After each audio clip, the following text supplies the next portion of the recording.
Hello, I'm behind the mic. What I love about animated films that it's the most easy to summarize in terms of story compared to live action films. Because animated films have more creative visuals than real life, it's usually easy to figure out if the film is going to succeed what it's trying to do. Make it easy to figure out if it's good or bad. Moving on to the next one. Sadly, it annoys me to no end that I found an exception to the rule.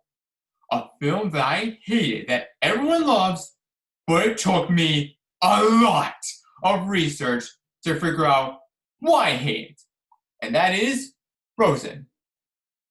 Of all the animated films in the world, none has been more divisive than Frozen. It is Disney's most profitable film, but a lot of people are getting tired of being shoved down our throats.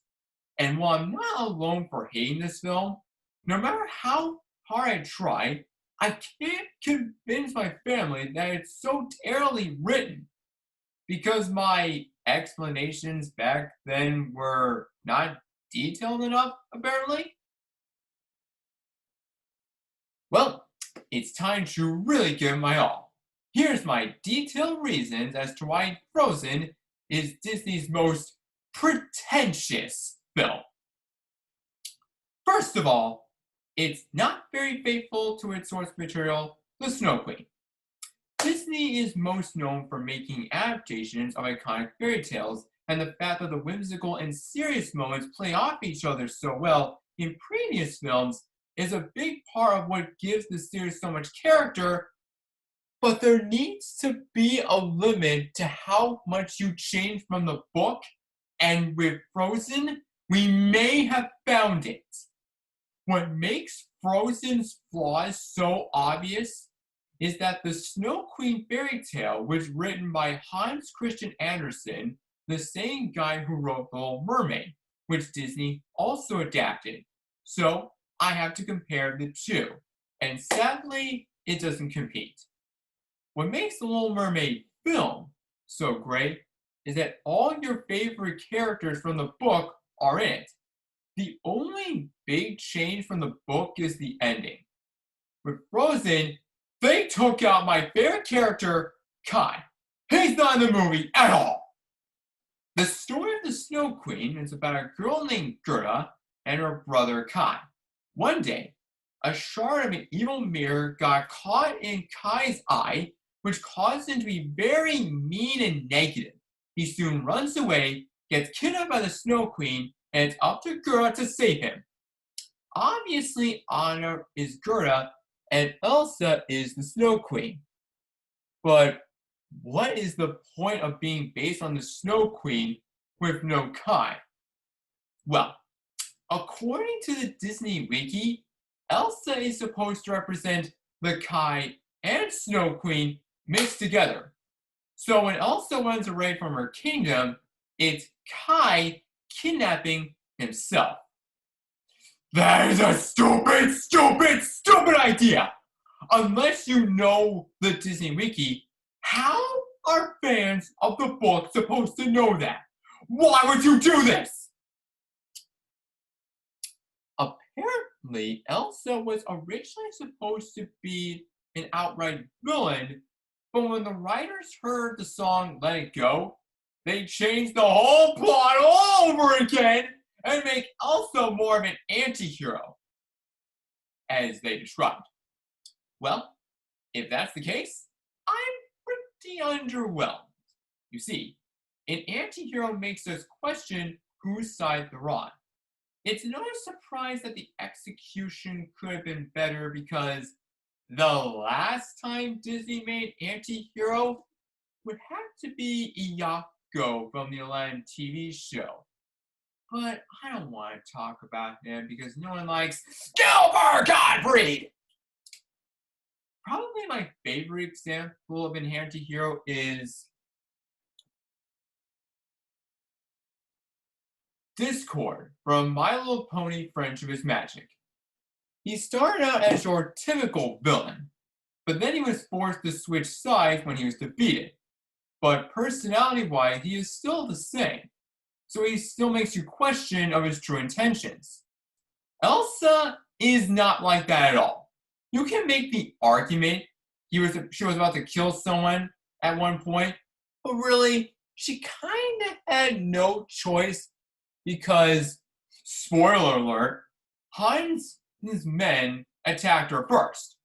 She was mostly nice throughout the film, and that's a problem. If Elsa was a little edgier, then I might be more forgiving of Kai, my favorite character from the book, not being in this movie. But no.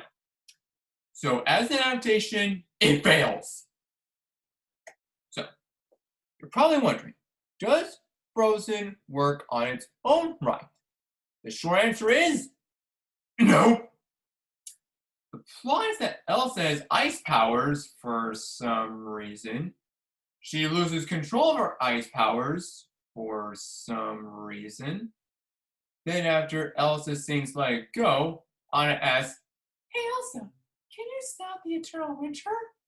Elsa says, "I don't know how." But at the end of the film, she does stop the eternal winter for some reason. Sit out of here. We never get any explanation as to how Elsa's ice powers work. We do get an explanation of how to cure Anna's ice curse, but that's it. The problem is that the movie is begging me to feel sorry for Elsa because she can't control her powers and she might hurt someone. But if I don't learn how Elsa gained control of her powers by the end of the film, why should I care?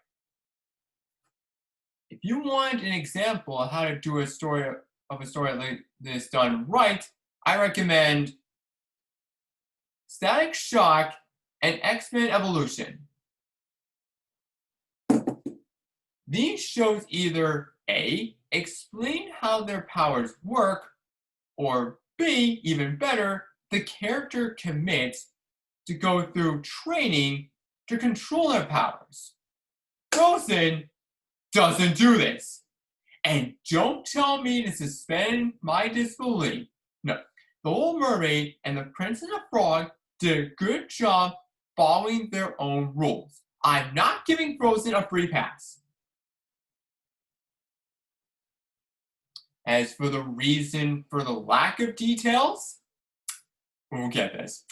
Disney actually confirmed they tried to give an explanation, but they gave up because it was too complicated for the kids. Sadly, by not explaining, you're confusing people in a different way, such as, what is the moral of this film? To run away from your problems? Unless the plot says so, because that's what Elsa does throughout the film. Most importantly, if the rock trolls at the beginning told Elsa that fear is her enemy, why would her parents tell Elsa to conceal her emotions? That's a terrible idea! That's a surefire way of a person going mentally insane. Although that would be awesome. And if Elsa conquering her fear is what stopped the eternal winter at the end of the film, why didn't the movie itself say so? I don't get it. If I don't get it, how is the kid supposed to understand? And if Disney can't explain it well, then what's the point in deviating from the source material in the first place? It makes even less sense because the movie is rated PG, and this movie takes less risk, in my opinion, than The Little Mermaid and Beauty and the Beast, which were both rated G. So why is Disney holding back? You know, I figured out. Since Let It Go caused all these story changes anyway, I think the only reason this movie became a hit is because the songs were iconic and the animation is nice. It's like the Moulin Rouge of Disney. The presentation is nice, but the story is not.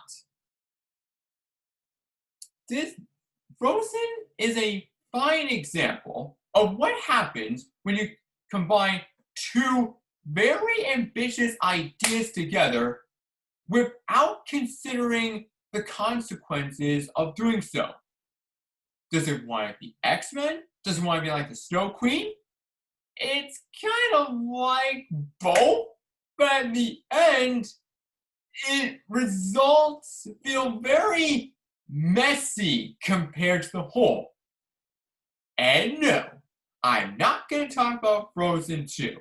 That film surprisingly got all the hate it deserves. Well, that's it. This is Behind the Mic, signing off.